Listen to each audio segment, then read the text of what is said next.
Hello guys, today we are about to see the entire process of apple production, and then the cider making process in factories. Let's get to know how our all-time favorite fruit, and then alcoholic ciders are produced. With a mild winter and relatively sunny weather's availability all around the year, 2/3 of the states of the USA can grow apples commercially. Even then, Washington remains the most apple-producing state, contributing around 65% of the apples grown in the United States. Other than that, top apple-producing states include New York, Michigan, California, Oregon, Ohio, Pennsylvania, Idaho, Virginia, and North Carolina. Thanks to the perfect weather conditions, fresh apples of around 200 different varieties, each with their own unique taste, are available in the supermarkets all year. Among them are Red Delicious, Golden Delicious, Honey Crisp, Fuji, Gala, Rome, and so on. In the United States, the Northern Hemisphere apple harvest occurs between early July and late November.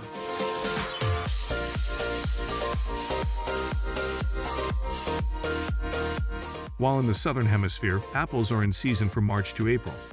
Among these, the apple harvesting pick around September to October season. Depending on the variety, some apple types can be stored for the upcoming months, given proper humidity and temperature. In different warehouses, the remaining extra apples find their way to storage for up to 6 months.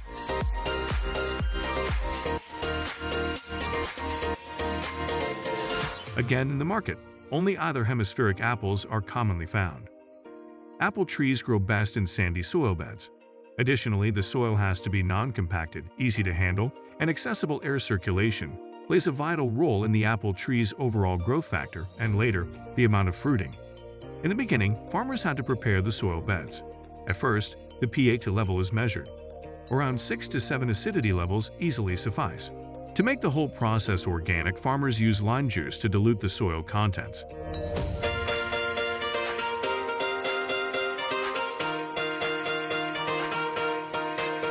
Apple roots are very sensitive, so they grow best when the tree roots get plenty of organic substances. After the young apple seedlings get planted into the soil bed, farmers are now covering the outer layer of the tree root with organic fertilizer like compost. Compost fertilizer is not just cost-effective, but also protects the tree from disease and weeds. After this, careful observation of the water level in the field is necessary. At this point, farmers constantly check out the available moisture. The tree needs moisture at a certain level for normal growth, but too much water makes the water clog, stick, and eventually dampen to the point the air pathways get blocked up.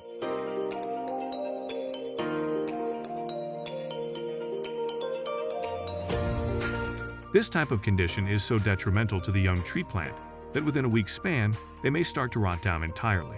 To prevent this type of disaster, the farmers and workers work hard together after the trees are planted almost regularly. Once the initial stage of growth is passed and the trees start to enter a maturing state, apple trees do not necessarily need too much watering. Once a week is enough for the trees to keep up the growing flow. Now that the trees are about to branch off, farmers keep a keen eye on the tree roots' capacity to soak up the water so that they do not end up dehydrated. Each year, apple trees manage to grow about 8 to 12 inches a year. Once the initial segregation is established, they do not need that much extra care. Just spreading aged manures on the soil is enough, or in most cases, the best option available. Within 2 to 3 years, the trees get ready to flower and then bear fruit. Depending on the varieties, some are quite susceptible to pests and diseases, while others need extra care. So farmers take extreme precautions so that the trees do not face any issues in their maturing period.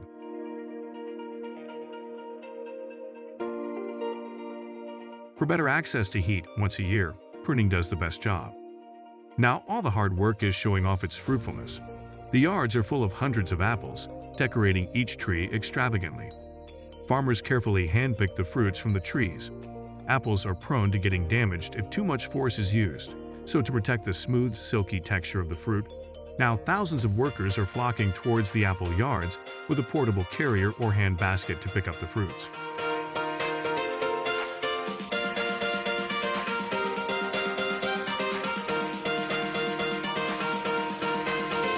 Now that our apples are grown, picked up from the field, and kept in storage, a large amount is still available to supply fresh fruits all across the United States. Other than that, A large amount is getting docked off in thousands of baskets inside the truck to directly transport them to the factory.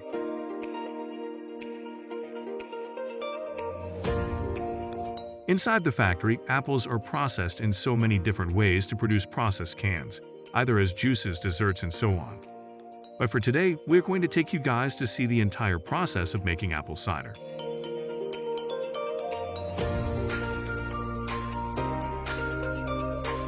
So after the apples arrive at the factory, they are put on a huge container attached to a conveyor belt.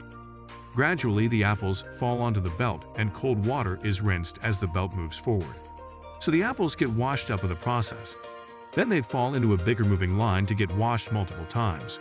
This process varies depending on the factories. After going through multiple stages of washing, the apple now comes to a broader plane to be manually picked up and sorted depending on quality, size, shape, and color.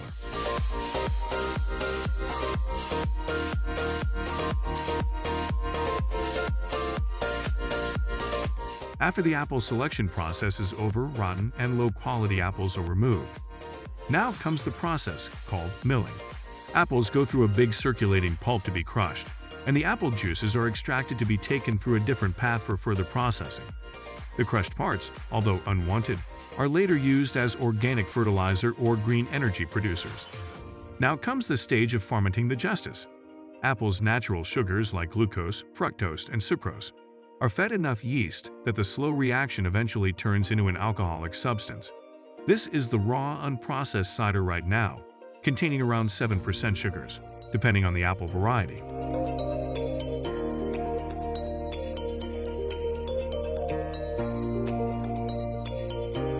After this, the extracted alcoholic substances are transported to huge tanks to rest and go through a maturing stage. This process is time-consuming and takes few weeks to years of awaiting depending on the type and quality factory is planning to produce. After going through this stage, the real art of cider making begins. This process of mixing and blending different types of substances at a varying percentage is what makes the cider's ultimate taste, flavor, and even quality difference.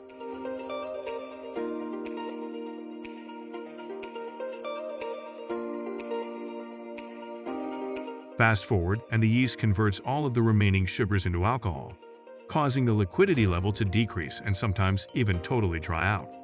So, adding more sugar, acids, or even fresh apple juices of different percentages can create variety in flavors.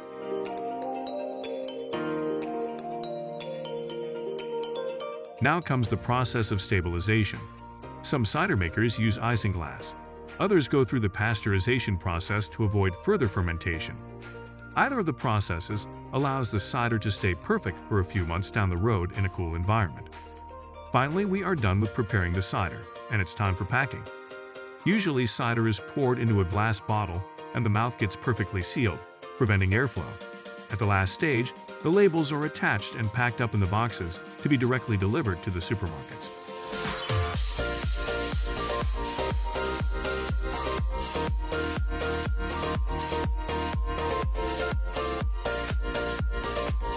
In this video, we attempted to inform you guys about the apple production process and then the cider making process altogether. I hope this video was informative for you. Let us know in the comments below if you want more videos like these. Please subscribe to our channel and click the bell icon for further notification. Till then, have a good time. Goodbye.